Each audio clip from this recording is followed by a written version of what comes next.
Kakak adik kembar ini sedang bermain dengan gembira. Tapi tiba-tiba terjadi sesuatu kecelakaan. Kakaknya, Adele, tidak hati-hati mengenakan bola ke sang adik. Alhasil, adiknya terjatuh. Adik berubah menjadi koma. Adele mencari dokter paling bagus di kota. Tidak ada yang bisa mengobatinya. Dia sangat sedih dan menyesal, tapi juga tidak menyerah. Akhirnya, dia mendengar ada seorang dokter yang bisa menyembuhkan adiknya. Dia adalah dokter pribadi Firaun. Sangat jelas, nomor ini sama sekali tidak dapat diandalkan. Tapi demi adiknya, Adele memutuskan untuk percaya. Tanpa ragu dia datang ke gurun pasir dan meminta bantuan dari penduduk di sana. Menemukan tempat peristirahatan Firaun, tapi ada banyak organ di dalamnya. Beberapa orang tidak berani bertindak gegabah. Dengan hati-hati Adele menemukan cara membukanya. Dia merabanya.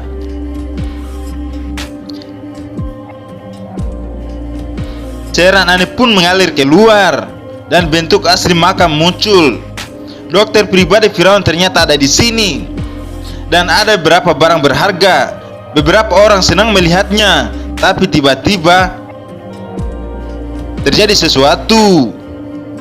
Orang lain yang lebih parah, yaitu jatuh ke dalam lubang dan badannya tertusuk.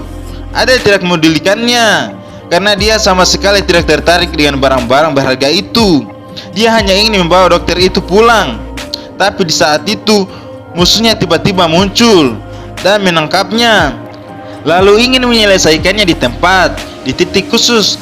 Adele teringat sesuatu. Aku boleh pinjam api tidak? Ternyata cairan itu adalah bahan bakar.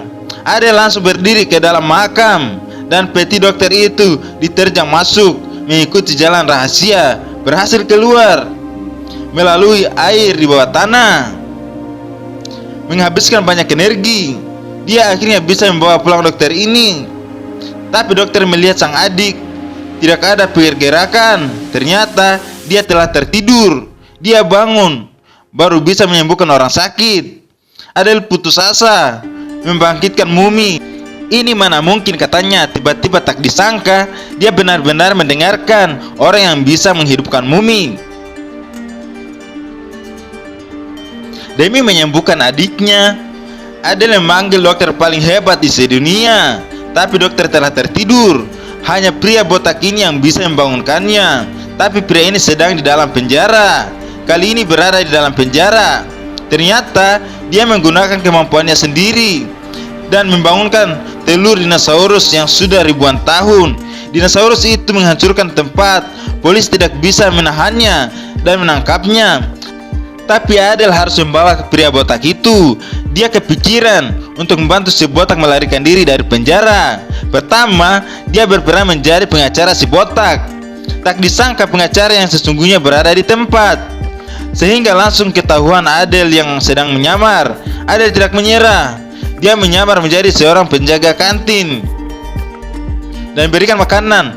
Ada rencana koki di bawah piring dan kok pura-pura. Tak disangka tetap gagal.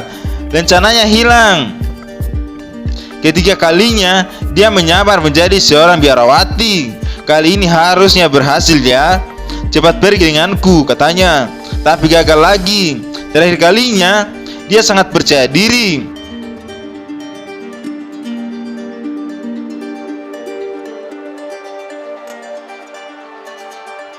Dia menyamar menjadi penjaga dan masuk lagi.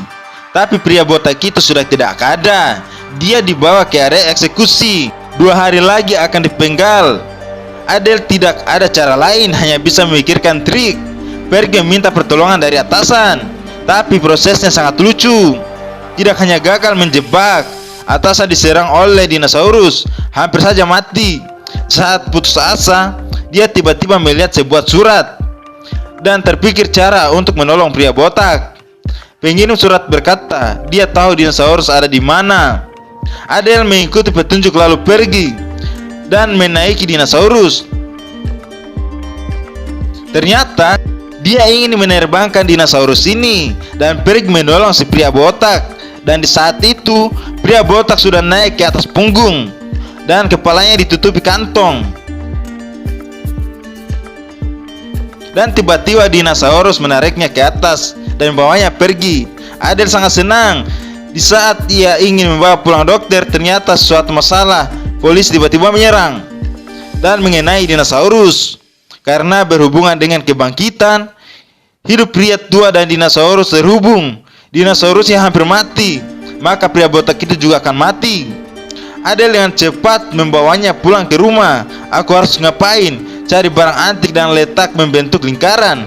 Dan pria tua ini menutup mata, meditasi di dalam hati. Tiba-tiba barang-barang di lantai terbang melayang.